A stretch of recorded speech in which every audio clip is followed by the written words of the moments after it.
大家好啊！刚才很抱歉遇到了一些这个技术问题啊。我是来自谷歌的工程师，我叫刘硕。这次非常荣幸的到上海来给大家做演讲。这是我的这个 co-speaker，Johnu George is from Cisco. You wanna? I'm Johnu, like technical lead from Cisco. I'm working in Kubeflow related.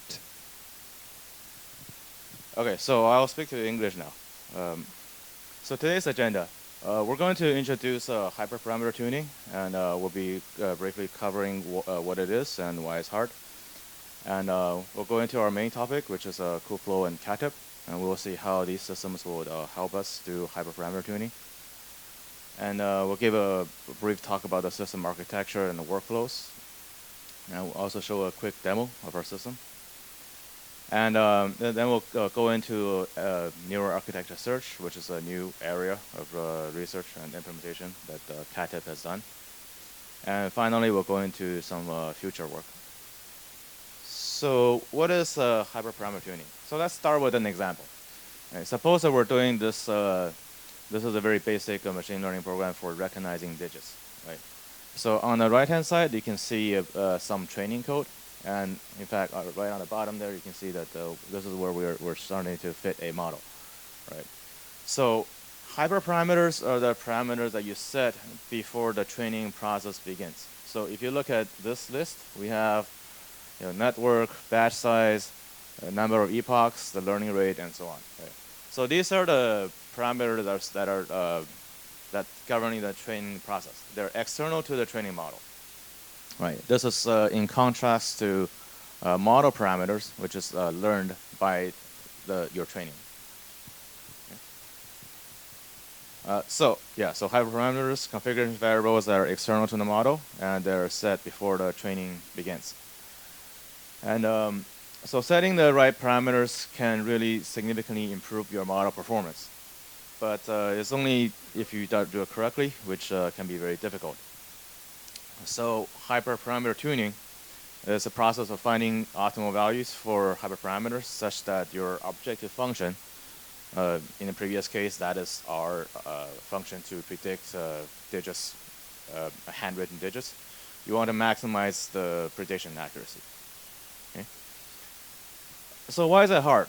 Well, first of all, if you increase your number of hyperparameters and your hyperparameter ranges, the search space becomes exponentially large. Right? So in the previous slides, we've seen about 6 or 7 parameters. So imagine if you have a more complicated model, right? And your space is just going to grow. So tuning by hand is really inefficient, and it's very prone to errors. And you want to, in order to really track your performance from one configuration to another, you want to track metrics across multiple jobs. So that means you have to have some kind of a data storage, some kind of a visualization interface, right, to see what your experimentation has done. Maybe you want to anchor on some particular value for one parameter, like the batch size, and you see what changes when you adjust the learning rate, right? So you need to be able to track metrics. And also you need to be able to manage resources and infrastructure. Right? So training jobs, sometimes they require additional, maybe additional hardware, some computing resources.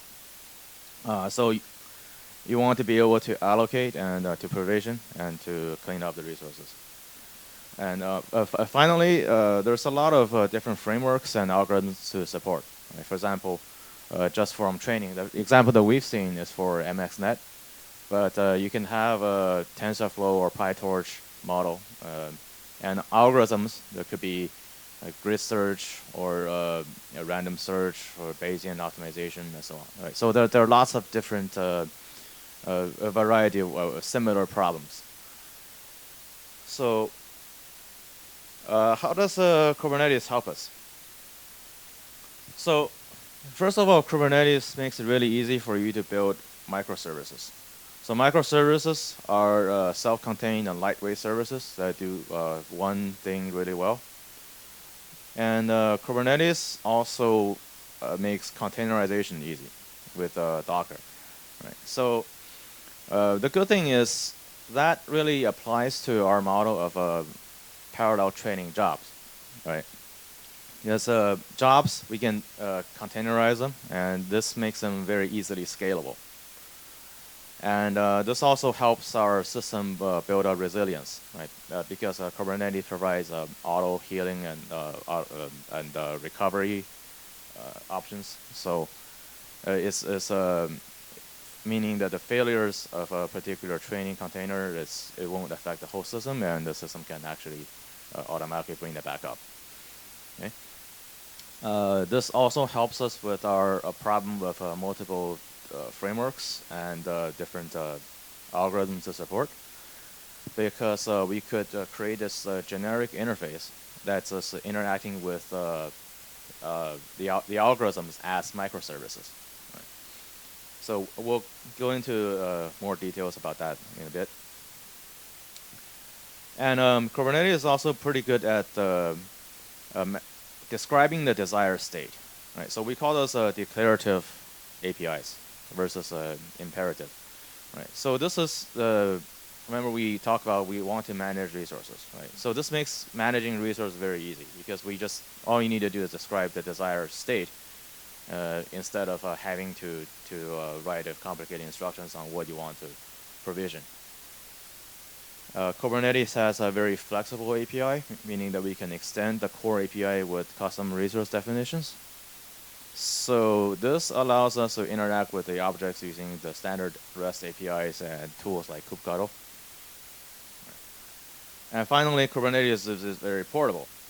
So in production environments, we often have to deal with different environments, like if you're doing local development versus doing on-premise hosting or even moving to cloud. Right? Kubernetes has various options, but if you're built on top of Kubernetes, your application should run everywhere where your Kubernetes cluster is deployed. So a little bit about Kubeflow. So Kubeflow is Kubernetes-native machine learning platform for developing, orchestrating, deploying, and running scalable end-to-end machine learning workloads.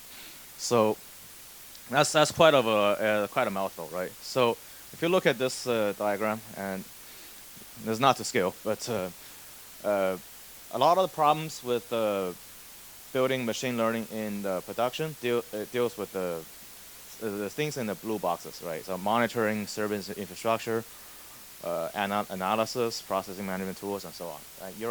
Your machine learning core logic might be just only a small part of it. So Kubeflow wants to make building all the other stuff easier, so you can concentrate on the core machine learning logic. Yeah. And so right now I'll turn over to Johnu, who will go over us, introduce us to Katib. Hi, everyone. So let's talk about Katib. So Katib is the hyperparameter tuning component in Kubeflow. It is completely Kubernetes native. So that means you could install it even without Kubeflow. But then if you want to use features of Kubeflow, like the distributed training operators, then it is advised to use within the Kubeflow ecosystem. So it is inspired from the Google VCA project. You would have read the paper. It's a black box tuner. You could, the link is given in the below comment. You could read that. It's fully open source, and it is framework agnostic. So which means you could use your programs based on your choice. It could be written in TensorFlow, PyTorch, MXNet. You could just provide the images, and it should start running. It has a customizable algorithm backend. By default, it provides random search, grid search based in optimization hyperband. User could plug in any algorithms based on their environment, and you don't need to even restart the components. It would be started as a separate microservice, and it should, without even restarting the component, it should start running. So let's talk about the concepts. The first concept is experiment. So it's an end-to-end process for hyperparameter optimization. So for example, take example of a digits recognition model. So you have to find the best hyperparameters for that. So that's the experiment. The users provide experiment config and submit to Katib. So it has different sections. The important sections are, one is objective, which is what we are trying to optimize. for example, for your model, you want to optimize accuracy, and what you want to achieve is 99%. So the objective metric name is accuracy, and the value is 99%. The second is the search space, which is the constraints for configurations. So you could set limits for your parameters, say the maximum or the minimum, or if it is categorically, you could set the list of options that are valid for a particular option. And the last one is the search algorithm, which is how you find the optimal configurations. So in the last slide, as we said, you could use the default ones or the ones which is added by the user. So like any other resource in Kubernetes, experiment is also a resource. To be specific, it's a custom resource. So you could use all the standard APIs to basically create and delete the experiment resource. You could use kubectl like any other resource in Kubernetes, and the state is stored in Kubernetes database. And the lifecycle is managed by the Kubernetes controller pattern. The second one is suggestion. So once user submits the experiment config through Kubernetes API, the experiment controller picks it up and contacts the right suggestion service. So suggestion is one proposed solution to optimization problem. So you have set the search space, and the suggestion is provided based on the settings given by the user, which is one proposed solution which is given by the suggestion service. So each suggestions algorithm is a standalone microservice. So which means you could add that during the runtime, and it should not affect the already running experiment. And it allows user to create customized suggestion algorithms. And the third one is the trial. So once suggestions are provided by the suggestion service, the trials are created by the experiment controller. So trial is one iteration of the optimization process. So which means once you get the parameter assignments or their suggestion, there's a worker process which actually starts running it and emits out the observation metrics. So similar to trial, similar to experiment, trial is also a custom resource. And the experiment controller is the one which is spawning and managing the trials. And depending on the trial kind, you can have the distributed job for it. So this is a basic workflow of the hyperparameter tuning. So as I've said earlier, this is the one optimization loop. And this loop continues till one of these conditions are met. So either the objective value is reached, for example, once your accuracy has reached 99%, or if the budget has exhausted. So you could also set that my maximum number of trials to be run by this experiment is X. So once X is reached, or when your objective is met, the optimization loop ends. Till that time, the suggestions are created, and for each suggestion, trials are run, and the metrics are emitted. And these metrics are collected, and new suggestions are created. So this is a system architecture. So the user submits experiment, and experiment controller is the Kubernetes custom controller. It picks it up and talks to the right suggestion through Katib manager. So algorithm-related settings would have been given in the experiment. And once the experiment controller gets suggestions, it creates trials. The trial controller again picks it up and starts executing trials and starts emitting metrics. The metric collector is a separate process, which again, during the lifetime of trial, it collects the metrics and writes to the data store. And this would be again used by the suggestions for the future suggestions, and that loop continues. Yeah.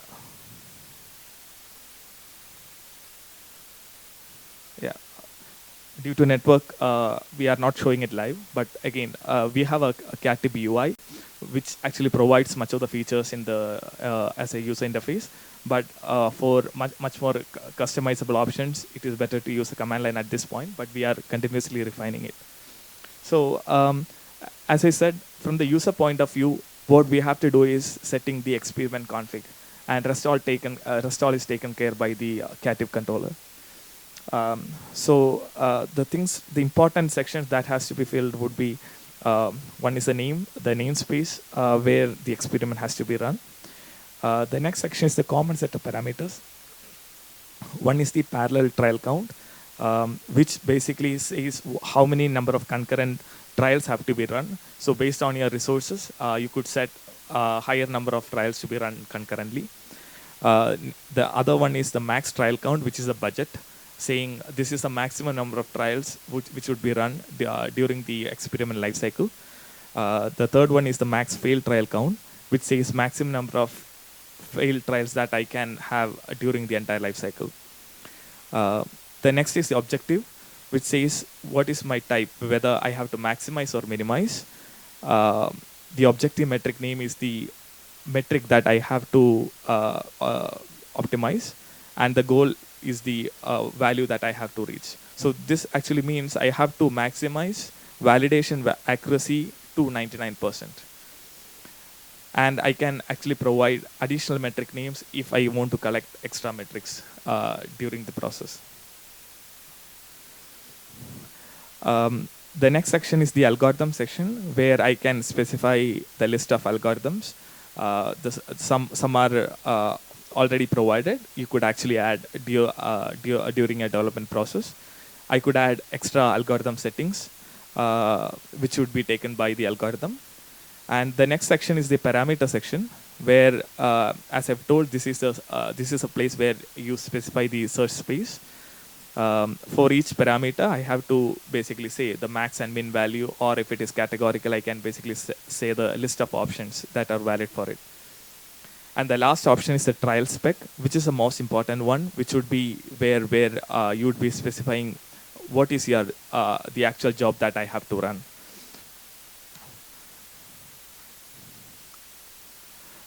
So this is like the one run that we have run using the Bayesian optimization. So you could see that the final results have come to 99%, converged to that. And for each the trial, we can see that what are the parameter values that have given to that result.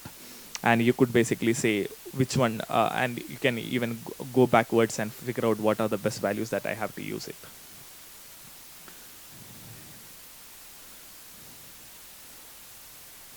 Yeah. Yeah. I think.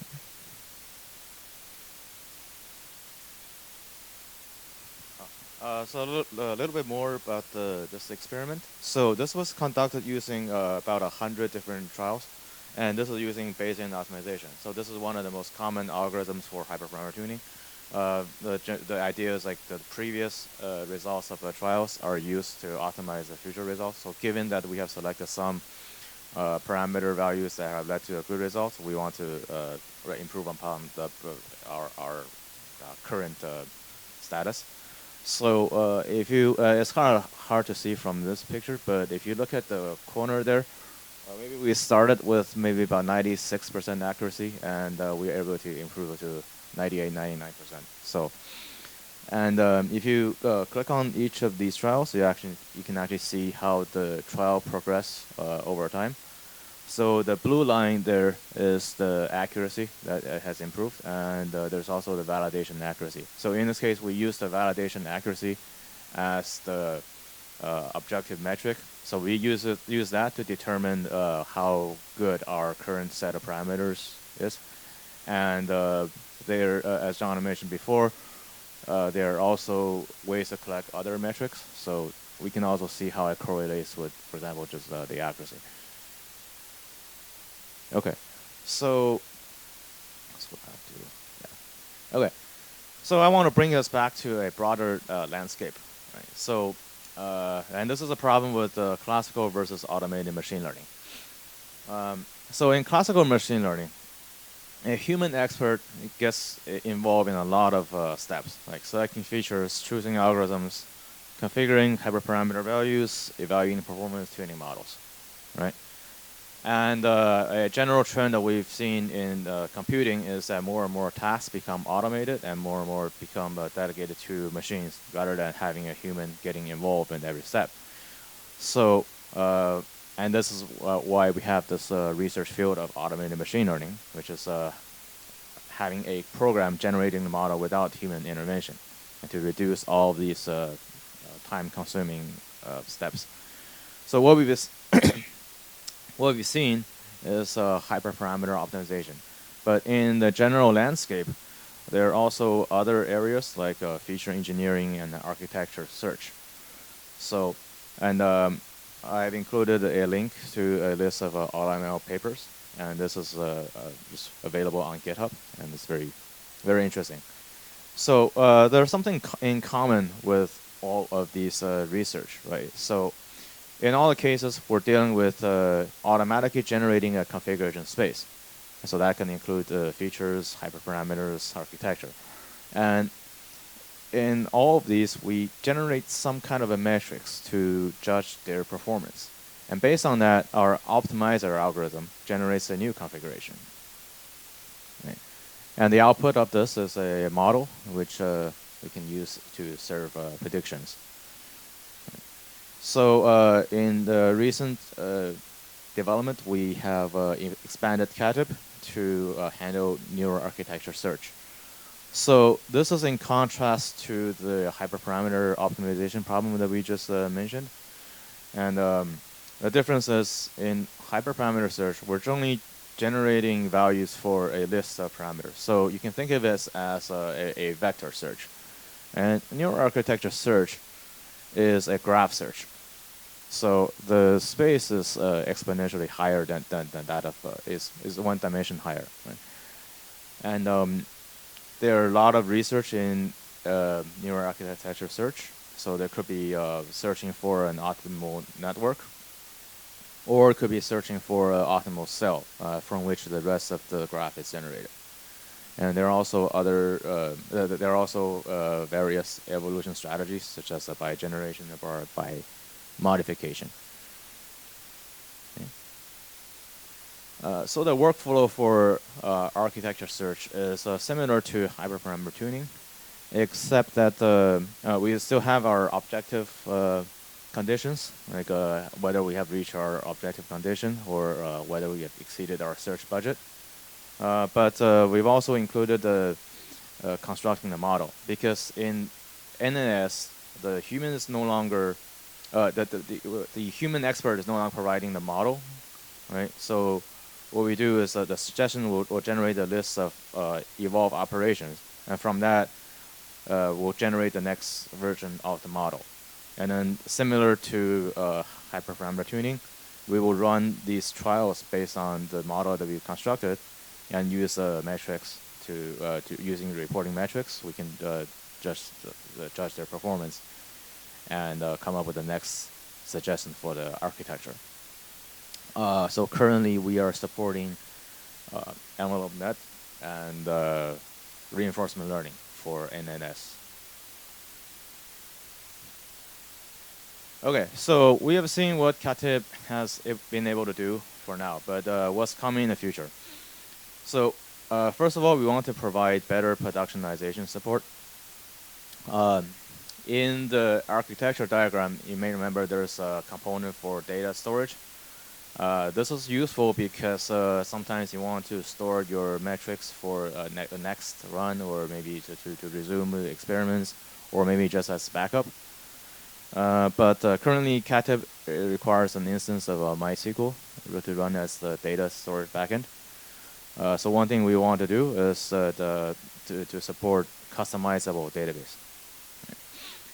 Another thing is metadata integration. This is in broader scope, and this is a part of the broader Kubeflow team effort. So what we want to do is suppose that you've done some hyperparameter tuning experiments, and you're able to produce some pretty good results, right? So you want to take those models that you train and serve them, right? So this requires some kind of a generic store where you can store your metadata and to be used by other parts of your machine learning pipeline. Finally, we have supports for other features like long running experiments. So suppose you have tried to some combination of parameters, but you want to change your algorithm a little bit, maybe change your budget, and you want to continue experiments from before. So this will provide better support for a hyperparameter service in production.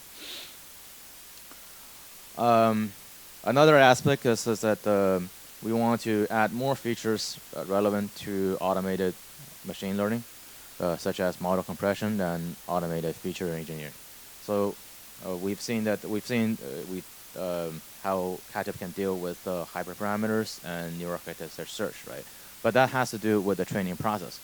The feature engineering will be the step before all this begins. Right? You're selecting your list of features. Maybe you're doing some kind of feature selection, or maybe some feature process, or maybe some transformation, right? To transform your training data.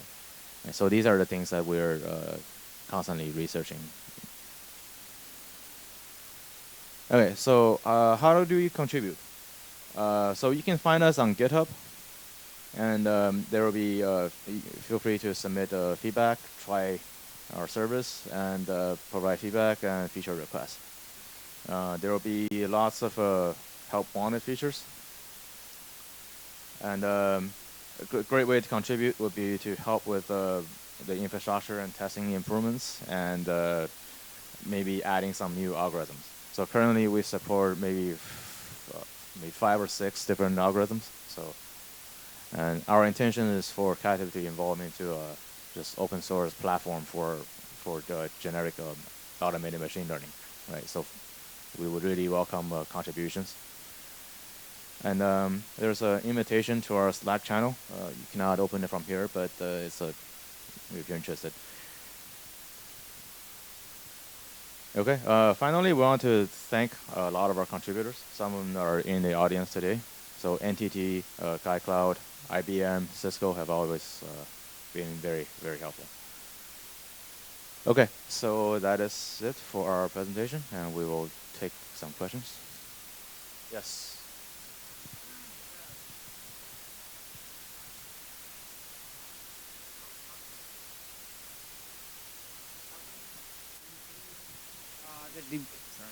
Can you change the DB backend from the current implementation to something else? Yeah.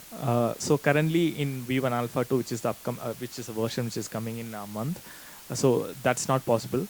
But in the 0.3, the next version, it will have a pluggable version where you could add any database and you could just implement the common interface.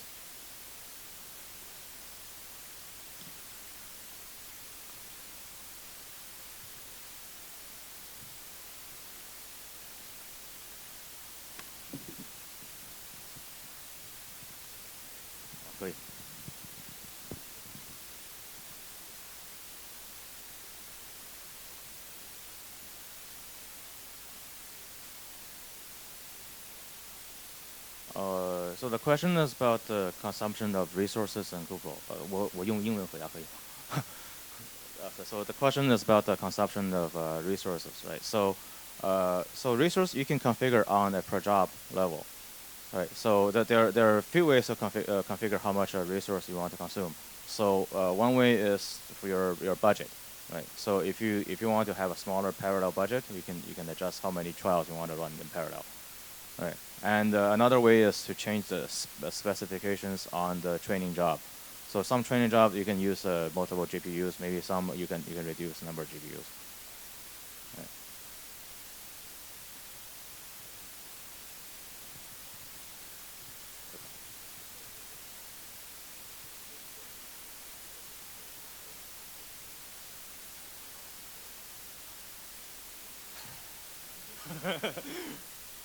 Okay, so the question is, do we still need machine learning experts after we have neural architecture search?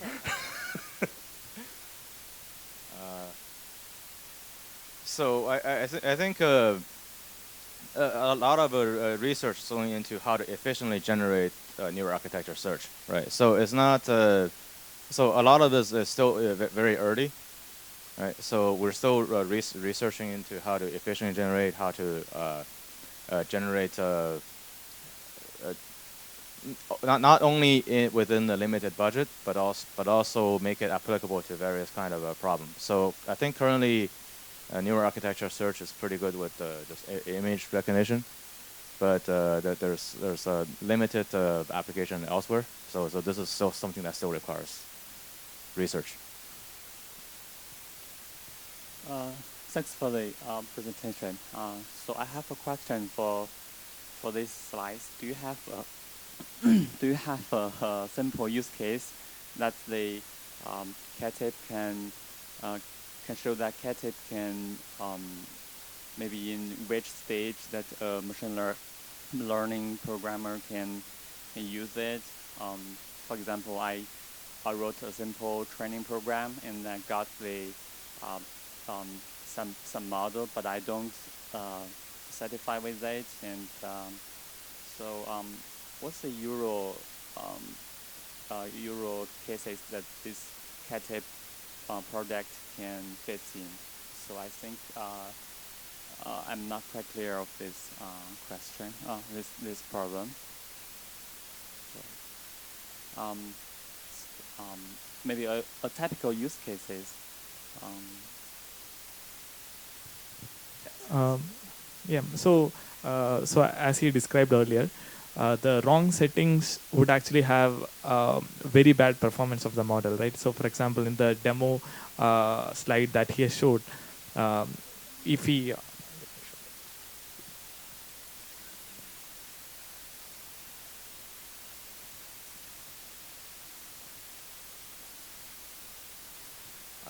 so here, if you see that for certain parameters, you could see that the final accuracy has come to what's the value here? Just 11%. So it actually depends on how do you actually figure out what is the best parameter, hyperparameter values for your experiment, right? So here, the clean advantage that you actually get is you don't need to worry about setting the hyperparameters. You basically get the best hyperparameters that is suited for your model. So as he described earlier, the model performance continually improves, and finally it gets to 98% in this case.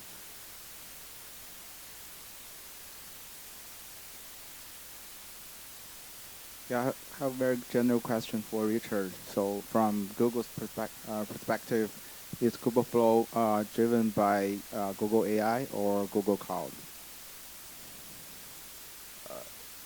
Your question is about whether the Yeah, Kubeflow project. Yeah, internal Google, who is driving Kubeflow project?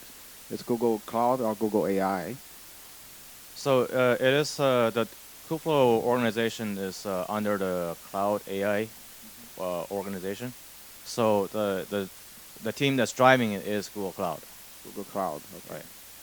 Yeah, so I kind of have feeling that from Google AI, for example, TensorFlow is very hot in the AI domain, but looks like Kubeflow is not that popular at this moment. Maybe I'm wrong, so maybe you can give me more insight about that. So our goal is to democratize AI, and not just targeting TensorFlow. Right. So we want to make it easy for people to build end-to-end machine learning workflows on Kubernetes, just on the cloud. So that's why the Katib and other frameworks are agnostic to framework. Okay, I see. Okay, thank you. Thanks.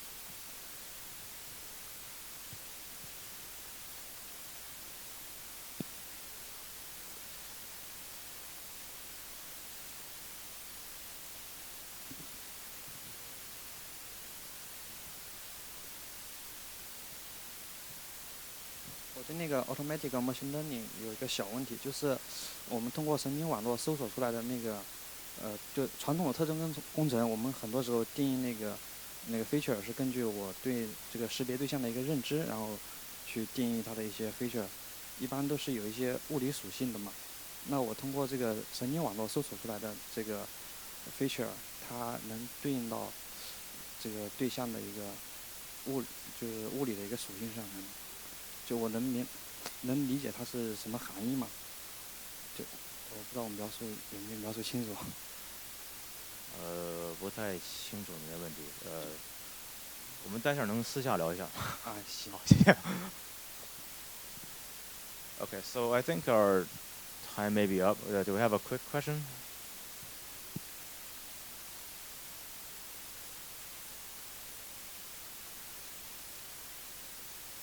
Okay. Oh, thank you.